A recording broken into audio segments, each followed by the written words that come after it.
Hey there! I'm Kristen, a traveling cardiac cath lab tech. I work all over the country and car camp between assignments with my dog, Milo. This channel is where you'll find our adventures as well as some travel and car camping wisdom. Come join us! And if this is being lost, then may I never be found. I'm still out here now, still moving along, still wondering.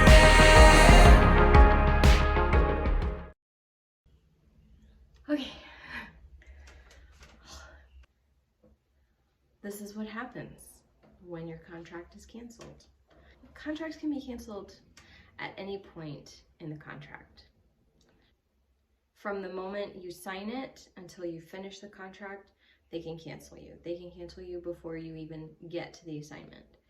I mean, every assignment is kind of, you're taking a risk. Maybe I do that. Yeah. That's not a bug. Well, that is a bug, but that's not a bug. It's just a clamp thing. My leg is on the tripod to try to keep it steady, but this thing is just a very unsteady place, I guess.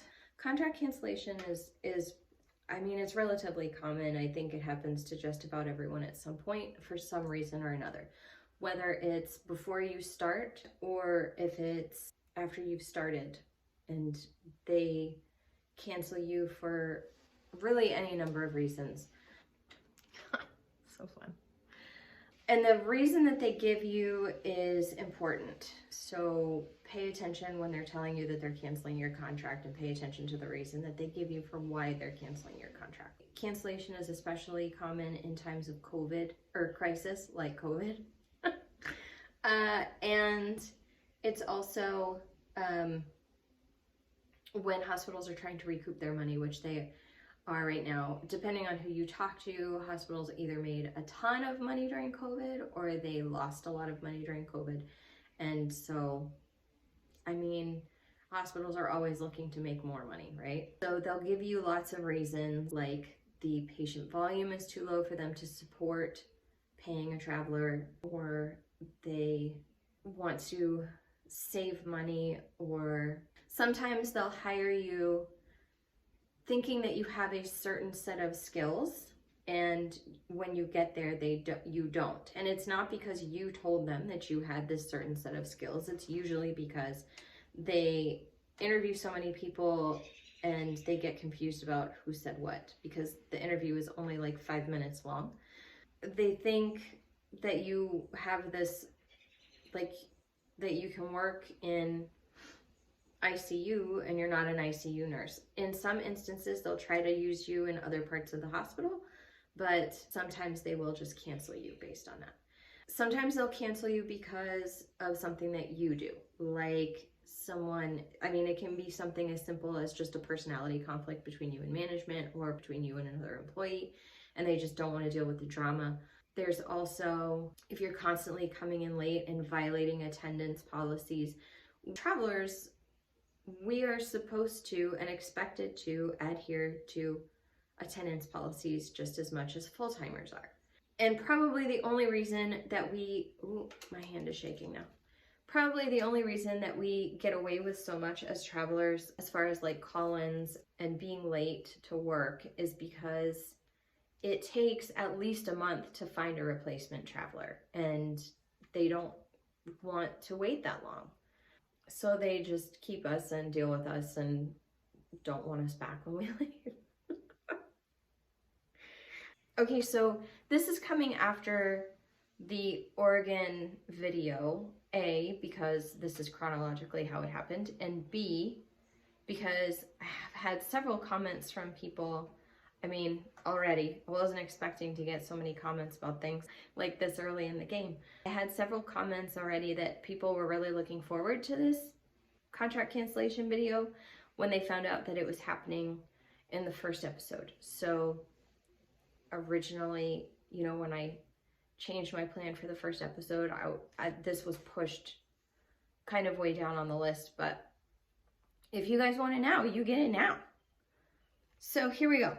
My story is I was canceled 4 weeks early. So I was in my contract. My contract was supposed to be 4 weeks longer, and they canceled me on a Friday. So as not to create a scene, like taking someone out to a nice restaurant.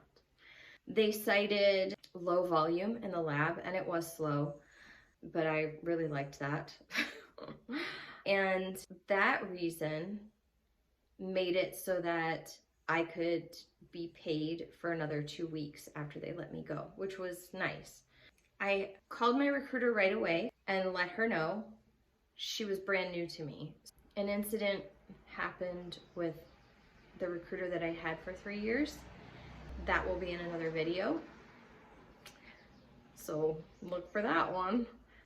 And this poor woman had just acquired me as a client the day before. And I called her in the morning or mid-afternoon, and I was like, they just told me my contract is canceled. That day was going to be my last day. So they'll either tell you directly, or I suppose sometimes they probably go through like the opposite channel to get to you. So like there's either the hospital talking to you directly, which is usually through a manager, or it's the manager talks to HR talks to the vendor, because the vendor is the representative for the hospital in the whole like traveling thing. And then the vendor contacts the staffing company, and your staffing company talks to you via your recruiter. So there's like a lot of parties involved in the opposite direction. But if they just want you out as soon as possible, then they'll just come talk to you. So yay. Go me. Consulting my notes. Reason for cancellation. The reason that they give for cancellation. I don't know what happens if they give the traveler a different reason than what they give the staffing company. Like if they don't want to create any waves, and so they just tell you one thing that's like on them, and then they tell the staffing company that it's your fault. I don't know how that works. But I do know that if it's your fault, if they cite a reason that's your fault, like violating attendance policies, your quality of work, they think you're on drugs, they think you're drinking, all of that is bad. Don't do those things. Then that affects the contract agreement that they have with the staffing company regarding compensation for the traveler if they're canceled.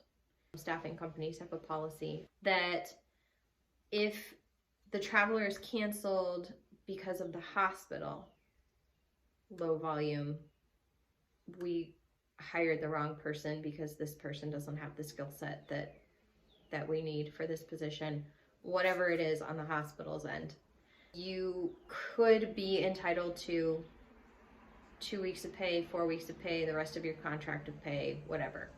And that's something that you'd have to look into with your recruiter. If you get canceled because of something that you did, violating attendance policies, acting crazy at work, being on drugs, personality conflicts with other employees, that does not entitle you to compensation. So you have to mind your P's and Q's. The other thing about compensation, and I learned this after asking my recruiter like 3 or 4 times, because she wasn't giving me a straight answer. She told me that the compensation that I was getting for the last 2 weeks, right, was going to be taxed. And I said, I don't understand why that is. Why is that going to be taxed? Like, nothing about my situation is changing. Why would that money be taxed? I asked her 3 times, can you be specific about why this money is being taxed? And she gave me 2 different answers, and then something really general, and then she said, well, I assume you're going back home as soon, like now, right? You're not staying in Oregon. And I said, no, I am staying in Oregon. I have this place till this time, and then I'm going to my next assignment. And that was the reason that my money was going to be taxed. Because if you go back home and you get paid in your tax home, then your money's going to be taxed, right? Because you're in your tax home. So you have to make it clear to your recruiter, I am going to be staying in the area for X amount of time, so I should be getting my tax-free stipends. I have to turn the pages of my notes. I have to. Oh God, I'm gonna lose you. All right. This chain is not very comfortable on my back, but I am really enjoying the breeze and the sunlight, so I'm gonna sacrifice my back for you guys. Consequences of having a travel contract canceled are money.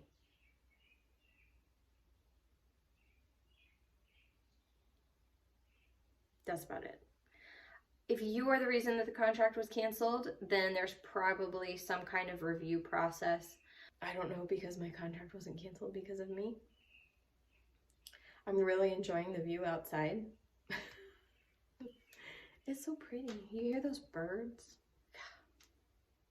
It's nice. It's a nice little location for filming. It's just inconvenient. If the cancellation is because of the hospital, then it's just inconvenient for you, but it's not the end of the world. Like, your company doesn't say, oh, you have to wait until the contract is done to find another job. They're just like, all right, well, let's find you another job. The problem is that you lose money on the contract because maybe the pay rate of your new contract isn't as much. You lose money on housing. You lose money between contracts, like finding another job takes however long it takes, and then compliance has 30 days to get you all set, and then they give you a start date, right? However, there are ways that you can mitigate this loss. So to start with, you probably want to choose a staffing company that has a cancellation policy that works in your favor, and one that doesn't penalize you for being canceled. I don't know that you're gonna find one that won't penalize you for being canceled due to reasons that you create, but you can go over like, hey, what happens with your company if a hospital ends up not needing a traveler? This phone is shaking because I am shaking because I'm a shaky person. So to start with, you can check with your staffing company and see what their policy is. See if that fits something that you want. I have to tell you that I have heard stories of people saying that, you know, they were paid for the entire length of the rest of their contract after they were canceled, but those people, in my opinion, were not really credible sources. They're just kind of like talking to talk. I think 2 weeks is a nice amount of time. 4 weeks, even better. But past that, I don't think you're gonna get past 4 weeks. You can do month-to-month leases, even if there's a 90-day minimum stay. So here's what you do. When you are when you're negotiating with your landlord or talking to your landlord, you say, I absolutely intend to stay for my entire contract. However, I need some kind of reassurance that if my contract is canceled, that I will be able to get out of this lease so that I can move on to another assignment. If they say no, then you need to find somewhere else to live, because you don't want to get stuck in a lease for a place that you're not living, unless you're like, okay, I mean, I could take an 8-week vacation here. I really like whatever city it's in. But you have to make sure that you're protected. If you end up like getting to the place that you're renting and the neighbors are really loud, or it's in an unsafe neighborhood and you weren't anticipating it being in an unsafe neighborhood because you didn't check Neighborhood Scout like I told you to, like I'll tell you to. Gosh darn, these videos out of order. Like I'll tell you to in the Finding Housing episode. I think that might be next. I think that might be next week. Anyway, you have to protect yourself. if you choose to not follow my advice and just, you know, risk it for the biscuit, thanks Wisconsin, then that's on you. But you can always, you know, you can say, hey, you can keep my deposit, or what, because that money's gone anyway, really. Like, that it's better to lose however much you put down on a deposit than pay for 2 months rent on a place that you're not even living, in addition to wherever you end up living in whatever city you get a new assignment in. So there's that. Or ask them if you can give them 2 weeks notice in order to move out. And it's best to negotiate this stuff at the beginning. Don't be like, oh my God, my contract was canceled, because they're kind of planning on you being there for 90 days. Have savings. Rule number 1 of travel: your first assignment is money that needs to be saved. This is not, I have a ton of money now, I'm gonna buy a new car, I'm gonna buy new clothes, I'm gonna like put a down payment on a house. No. All of that money needs to be saved. Put it in a savings account. That's your emergency fund. For cancellations, for leaving a contract, which I'll go over, for weird landlords, which I also go over. Having savings means that if you get yourself trapped in a lease, you can throw money at the landlord to get out of it. And it means that you can pay the remainder of that lease, and you can go work somewhere else and you know, have money. Although it's going to be less money than you had before, but because you didn't listen to me and negotiate in the beginning for emergencies. But what do I know? I've only set up a YouTube channel and been traveling for 4 years and moved almost every 13 weeks, except for this particular assignment. Make sure you don't owe your company money when you are the cause of cancellation. Or maybe just make sure that it's a very small amount of money. So you don't, I mean, you've probably heard stories about travelers that have owed the entire contract. Like, they've owed the staffing company the entire amount of the contract, pay-wise. That's not true. They may make you reimburse them for lab testing, and, you know, your fit test and stuff like that, and your physical, whatever paperwork they did to get you into that assignment. But honestly, I haven't heard, and maybe it's because they're embarrassed to talk about it, but I haven't really heard of anyone being canceled because of themselves. And I have worked with a lot of travelers that I have been like, how are you still traveling? How do you still get travel jobs? Like, how are you getting recommendations from these managers to give to your recruiter, like your staffing company, and get other jobs? How?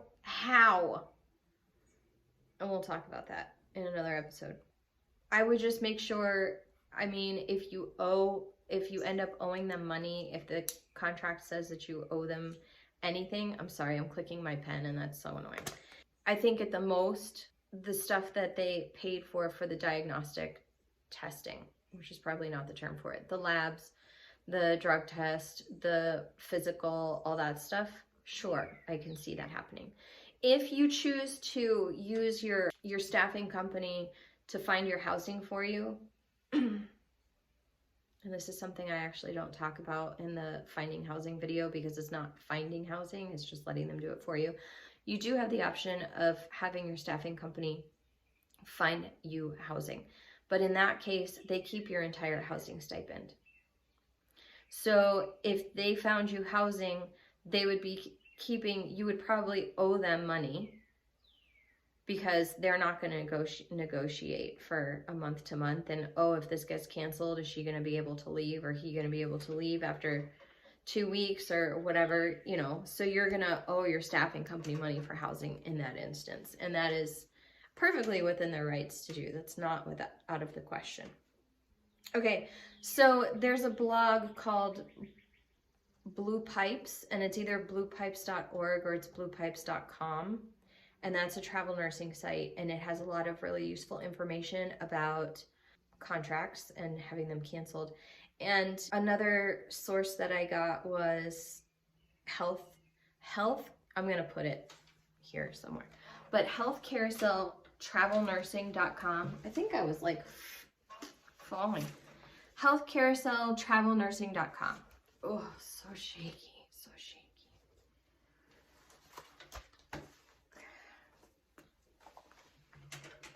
Oh.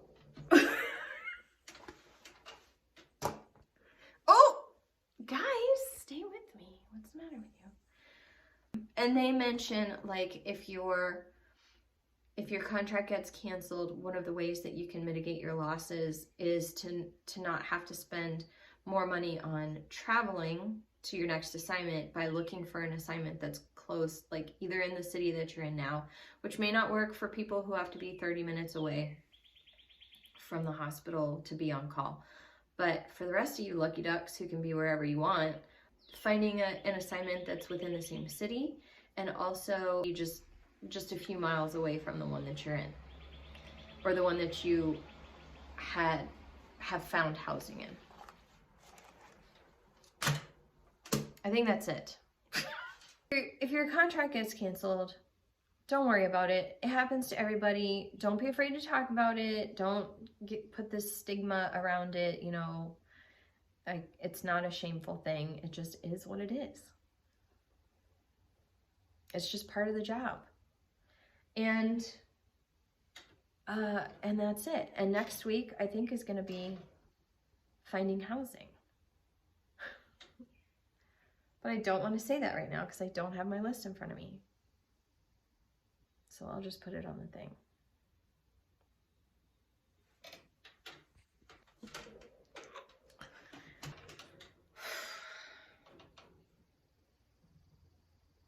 That was a lot. All right. Oh, shit. Okay.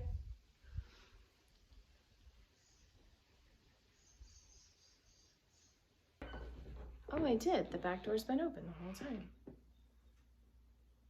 Okay, that explains the slamming door. So I guess the house is not haunted. This is where I wanted to shoot this video.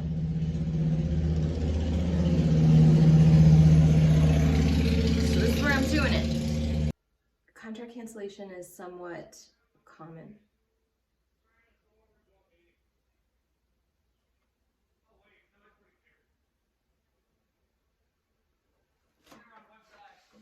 Okay, thanks for letting us know. This is how we're doing this, because otherwise we're never going to get through this. Okay, so I don't know, I can't think of another reason. It's usually money. Oh, assignments. I swear to goodness gracious. Oh, I just pushed like my entire thing off to the side. Did you see that? I should have left that alone. But I feel like I have mascara. Yep, that was mascara. As you get older, your mascara doesn't quite stay where it's supposed to be. But anyway, if you don't have a savings account, you're not going to have freedom and flexibility. You're constantly going to be working. All right, you ready? Here we go.